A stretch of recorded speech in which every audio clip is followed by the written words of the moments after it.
तो हमें पाइथन का कोड लिखना है एंड जावास्क्रिप्ट का कोड लिखना है, उसके बाद हमारी ऐप जो है वो डन हो जाएगी।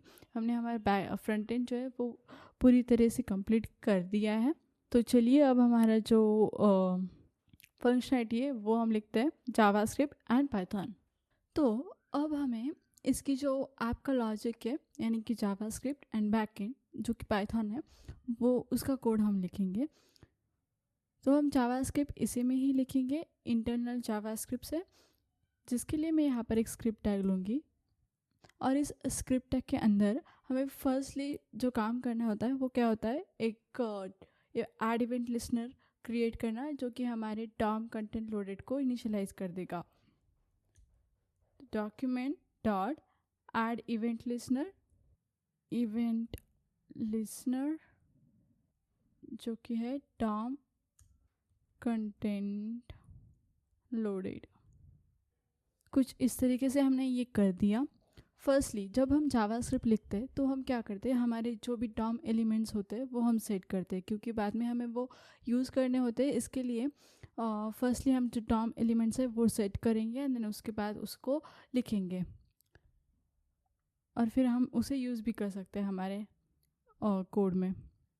तो फर्स्ट डॉम एलिमेंट क्या होगा हमारा, यहाँ पर हमने जितनी भी आईडीज़ दी है सिंपली हमें उसे लेना है और डॉम एलिमेंट क्रिएट करना है। तो फर्स्ट है हमारी टू डू फॉर्म नाम की, मैं क्या कर लूँगी, इसे ही लूँगी और कॉन्स्ट फॉर्म, हम इस एलिमेंट को क्या नाम देंगे, const form is equal to document dot get element by ID to do form.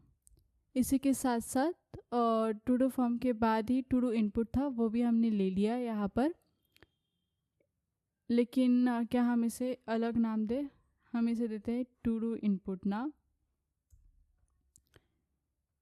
Then to do input के बाद जो नेक्स्ट आईडी हमारी वो है सर्च इनपुट की। तो मैं इसे कॉपी कर लूँगी, यहाँ पर हम जाएंगे const search input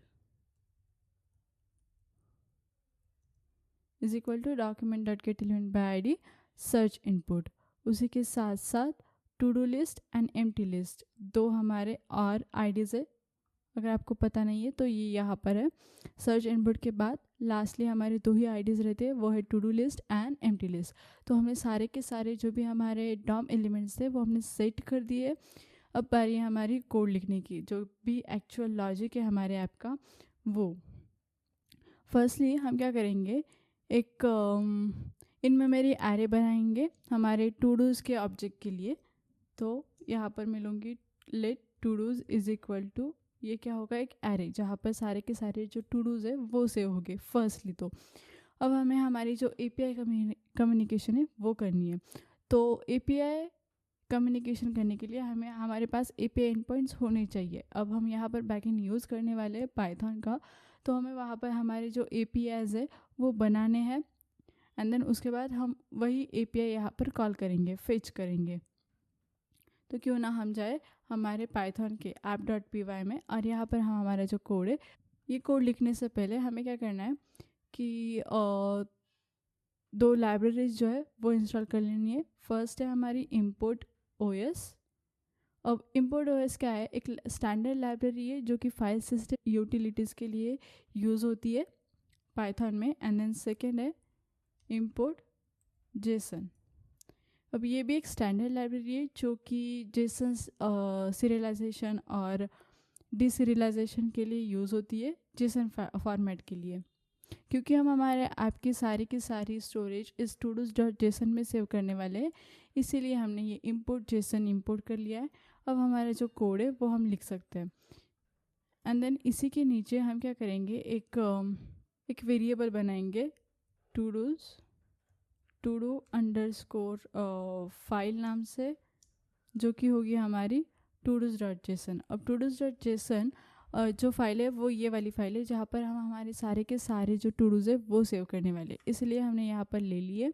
then first हम क्या करेंगे, हमारे कुछ हेल्पर फंक्शंस है वो बनाएंगे एंड देन उसके बाद हमारे एपीआई राउट्स जो है वो बनाते हैं।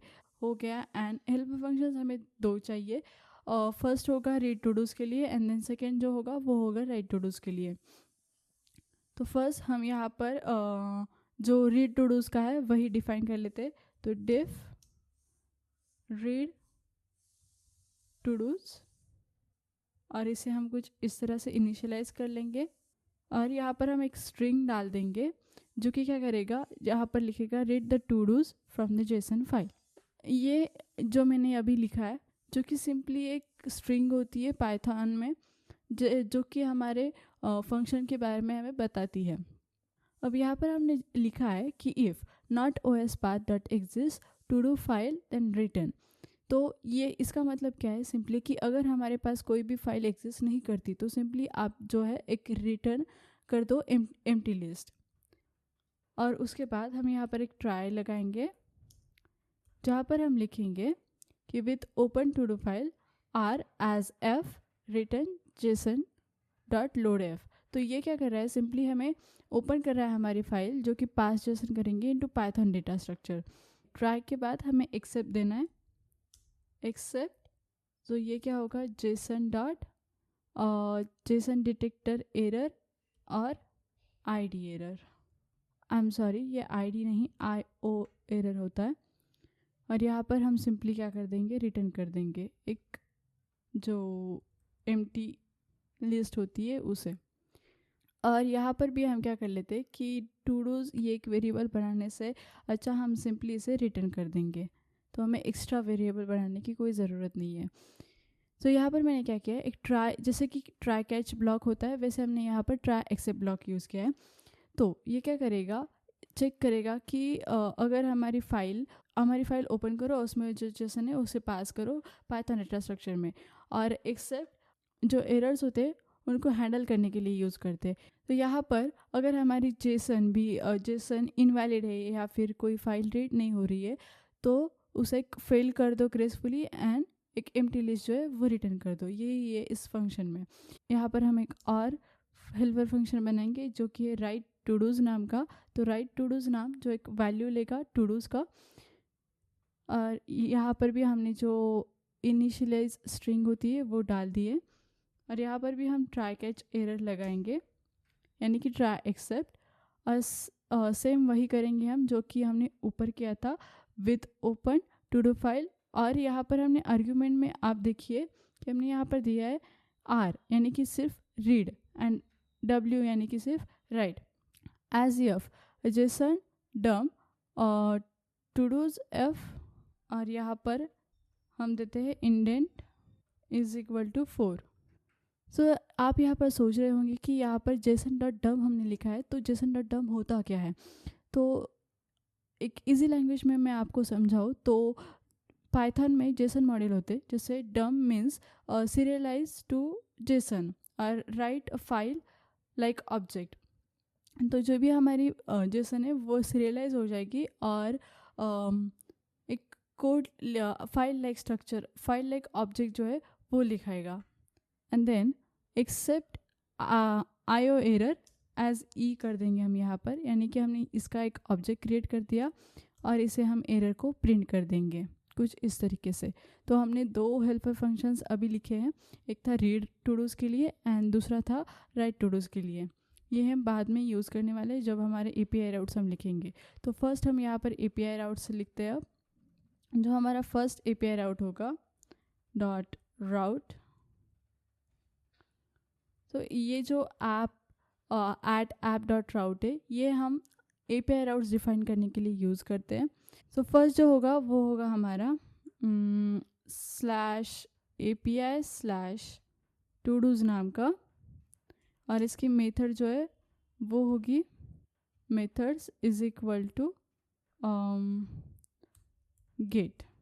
अब यहाँ पर हम फंक्शन डिफाइन करेंगे उसका जो कि डिफ गेट टूडूज, और यहाँ पर हम क्या करने वाले हैं कि todos is equal to get todos and return करेंगे जेसनिफाई टूडूज। तो यहाँ पर हम क्या कर रहे हैं कि ये जो टूडूज इज इक्वल टू रीड टूडूज है ये क्या करेगा कि जो भी हमारे करंट टूडूज है वो रीड करेगा फ्रॉम स्टोरेज एंड उसे as a JSON file return करेगा। और ये जो रिटर्न जेसनिफाई टूडूज है वो वही काम करता है, और इसे flask content time and serialised automatically set कर देगा। ये हो गया हमारा फर्स्ट राउट। देन इसी के नीचे हम सेकेंड आउट भी डिफाइन करेंगे जो कि सेम होगा API टू डूज़ के नाम से, लेकिन मेथड जो होगी वो होगी पोस्ट। अब अलग अलग मेथड्स होते हैं जैसे कि गेट हो गया, पोस्ट हो गया, पुट हो गया, और यहाँ पर हम एक फंक्शन बनाएंगे जो कि हमारे टू डूज़ को सेव करेगा। तो मैं यहाँ पर सेव टू डूज़ नाम का एक फंक्शन बना लेती हूँ, सेव टू डूज़, जहाँ पर क्या होगा, जो टू डूज़ का, ये हमें नहीं चाहिए, जो टू डूज़ का डेटा है is equal to request dot JSON, और if todos data is none then return jasonify status जो कि एरर है, और मैसेज इनवैलिड जेसन डेटा, और इसका जो एरर कोड होगा वो होगा 400। अब एरर कोड अलग अलग होते हैं, जैसे कि 400 हो गया, 200 हो गया, आप उसे बाद में देख लेना।